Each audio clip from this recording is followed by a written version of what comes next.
ব্যবস্থাপনা বিষয়ের ক্লাসে উপস্থিত সকল শিক্ষার্থী বন্ধুদের স্বাগতম। আজকের এই ক্লাসে আমি তোমাদেরকে ব্যবস্থাপনা বা ম্যানেজমেন্ট আসলে কী সেটাই বোঝানোর চেষ্টা করব।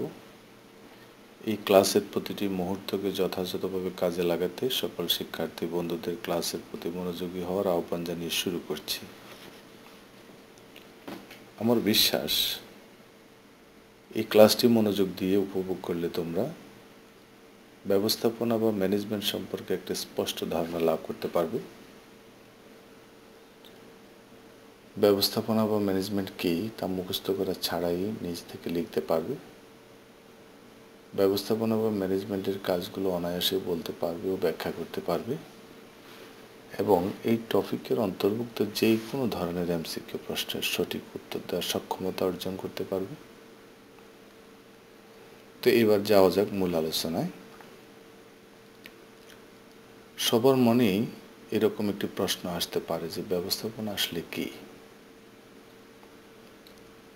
ব্যবস্থাপনা বা ম্যানেজমেন্ট শব্দটির সঠিক জন্ম পরিচয় এখনো পাওয়া যায়নি। তবে ব্যবস্থাপনা বিষয়ের অনেক গবেষক, চিন্তাবিদ তথা ব্যবস্থাপনা বিশারদগণের অনেকেরই ধারণা ইংরেজি ম্যানেজমেন্ট শব্দটি ইতালীয় শব্দ ম্যানেজিয়ার থেকে উৎপত্তি হয়েছে। MANEGGIARE। ইতালীয় এই ম্যানেজিয়ার শব্দের অর্থ হল to trained up the horses, অর্থাৎ ঘোড়াকে প্রশিক্ষিত করে তোলা। আবার কেউ কেউ মনে করেন ম্যানেজমেন্ট শব্দটি ফরাসি শব্দ ম্যানেজার বা ম্যানেজ থেকে উৎপত্তি হয়েছে। ফরাসি ম্যানেজার শব্দের অর্থ হল টু ডিরেক্ট এ হাউসহোল্ড, অর্থাৎ পরিবার পরিচালনা করা। আর ম্যানেজ শব্দের অর্থ হল অ্যান অ্যাক্ট অফ গাইডিং, অর্থাৎ পথ নির্দেশ করা। আধুনিক এই যুগে ম্যানেজমেন্ট বা ব্যবস্থাপনা শব্দটি কর্মীদের প্রশিক্ষণ দিয়ে প্রতিষ্ঠানের উদ্দেশ্য অর্জনে পরিচালিত করার অর্থেই ব্যবহৃত হয়। তাই ব্যবস্থাপনা বা ম্যানেজমেন্টের ধারণাকে আমরা ম্যানেজম্যান অ্যান্ড টি এভাবে ব্যাখ্যা করতে পারি, অর্থাৎ ম্যানেজ প্লাস ম্যান প্লাস টি, আর এখানে টি দ্বারা বোঝানো হয়েছে ট্যাক্টফুলি, অর্থাৎ ম্যানেজ ম্যান ট্যাক্টফুলি। এটার অর্থ হচ্ছে কৌশলে মানুষকে পরিচালনা করা। এবার আমরা জানার চেষ্টা করব ব্যবস্থাপনা বা ম্যানেজমেন্ট আসলে কি। এই প্রশ্নের উত্তর খুঁজতে আজকের আলোচ্য বিষয় ব্যবস্থাপনার ধারণা।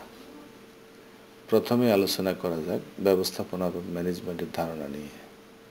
মূলত ব্যবস্থাপনা হলো এক ধরনের কাজ। আমরা দৈনন্দিন জীবনে যত ধরনের কাজ করি প্রায় সব কাজই হলো ব্যবস্থাপনা। আমরা ছবিতে ভাবনারত একজন ব্যক্তিকে দেখতে পাচ্ছি। আসলে তিনি একটি ভবন নির্মাণ নিয়ে ভাবছেন। তিনি ভাবছেন ভবনটির ডিজাইন কেমন হবে, ভবনটি নির্মাণে কত টাকা ব্যয় হবে, প্রয়োজনীয় অর্থ কোন কোন উৎস থেকে সংগ্রহ করবেন, কোন মানের উপকরণ ব্যবহার করবেন, কখন নির্মাণ কাজ শুরু করবেন, কত সময়ের মধ্যে নির্মাণ কাজ শেষ করবেন ইত্যাদি সংশ্লিষ্ট আরও অনেক বিষয় নিয়ে তিনি ভাবছেন। তার এই ভাবনাটি একটি মানসিক কাজ। আমরা নিশ্চয়ই জানি যে একটি ভবন নির্মাণের জন্য প্রয়োজনীয় উপকরণ বিভিন্ন জায়গা থেকে সংগ্রহ করতে হয়। আমরা ছবিতে দেখতে পাচ্ছি একটি ভবন নির্মাণের জন্য বিভিন্ন জায়গা থেকে প্রয়োজনীয় বালি, ইট, সিমেন্ট, রড, কংক্রিট ও দক্ষ কারিগর সংগ্রহ করা হয়েছে। এইসব উপকরণ সংগ্রহ একটি কাজ। একটি ভবন নির্মাণের জন্য দক্ষ কারিগরের পাশাপাশি আরও কিছু কর্মী প্রয়োজন হয়, যেমন ইঞ্জিনিয়ার, সুপারভাইজার, ফোরম্যান ইত্যাদি। আমরা চিত্রে একটি অর্গানোগ্রাম দেখতে পাচ্ছি। এই অর্গানোগ্রাম অনুযায়ী আমরা এইভাবে কল্পনা করতে পারি, ইনি হলেন একজন ইঞ্জিনিয়ার, তার অধীনস্থ এই তিনজন হলেন সুপারভাইজার, আর প্রত্যেক সুপারভাইজার অধীনে রয়েছে দুজন করে ফোরম্যান। তাহলে প্রয়োজনীয় অন্যান্য কর্মী সংগ্রহ করাও একটি কাজ। প্রতিষ্ঠানের কর্মীগণ কোন কাজ কিভাবে করবেন এই সংক্রান্ত একটি নির্দেশনা ঊর্ধ্বতন কর্তৃপক্ষের নিকট থাকতে হয়। আমরা চিত্রে দেখতে পাচ্ছি লাল টাই পরিহিত ব্যক্তি তার অধস্তনদেরকে কোনো বিষয় সম্পর্কে দিক নির্দেশনা দিচ্ছেন। এই দিক নির্দেশনা প্রদানের একটি কাজ। ছোট, মাঝারি বা বড় যে কোনো ধরনের প্রতিষ্ঠানে কম বেশি যে কোনো ধরনের কর্মী থাকতে পারে। একই সঙ্গে কাজের সুবিধার্থে বিভিন্ন বিভাগ বা উপবিভাগও থাকতে পারে। যেমন আমরা একটি উৎপাদনধর্মী প্রতিষ্ঠানের কথা কল্পনা করলে দেখব যে সেখানে ক্রয় বিভাগ, বিক্রয় বিভাগ, উৎপাদন বিভাগ, বিপণন বিভাগ, হিসাব বিভাগ, মানব সম্পদ বিভাগ ইত্যাদি বিভাগ উপবিভাগ রয়েছে। প্রতিষ্ঠানের আয়তন অনুযায়ী কর্মী, বিভাগ, উপবিভাগের সংখ্যা যাই থাকুক না কেন প্রত্যেকের লক্ষ্য কিন্তু একটাই থাকে। মূলত সেই লক্ষ্য অর্জনের জন্যই প্রতিষ্ঠানের সকল কর্মী, বিভাগ ও উপবিভাগ একটি চেইনের মধ্যে থেকে যে যার অবস্থান থেকে কাজ করে থাকে। তাই প্রতিষ্ঠানের সকল কর্মী, বিভাগ ও উপবিভাগের মধ্যে চিত্রে প্রদর্শিত সুতার তৈরি বস্তুটিতে প্রত্যেকটি সুতা যেমন পরস্পরের সঙ্গে যুক্ত হয়ে আছে তেমনি একটি যোগসূত্র স্থাপন করার বিষয়টি অত্যন্ত গুরুত্বপূর্ণ। আমরা চিত্রে দেখতে পাচ্ছি বিভিন্ন বিভাগের কর্মীগণের মধ্যে একটা যোগসূত্র স্থাপিত হয়েছে। এই যোগসূত্র স্থাপনও একটি কাজ। প্রতিষ্ঠানে নিয়োজিত কর্মীদেরকে কাজের প্রতি স্বতঃস্ফূর্ত আগ্রহ সৃষ্টি করার লক্ষ্যে প্রতিষ্ঠানের ঊর্ধ্বতনগণ নানা রকম কৌশল অবলম্বন করেন। এমন একটি কৌশল হচ্ছে ভালো কাজের স্বীকৃতিস্বরূপ পুরস্কার ঘোষণা করা। আমরা ছবিতে দেখতে পাচ্ছি কর্তৃপক্ষের পূর্ব ঘোষিত সেই কাঙ্ক্ষিত বস্তুটি পাওয়ার জন্য সবাই স্বতঃস্ফূর্তভাবে কাজ করছে।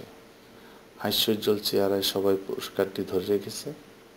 এখানে পুরস্কার ঘোষণা এবং ঘোষিত পুরস্কার পাওয়ার জন্য যা করা হয়েছে তাও একটা কাজ।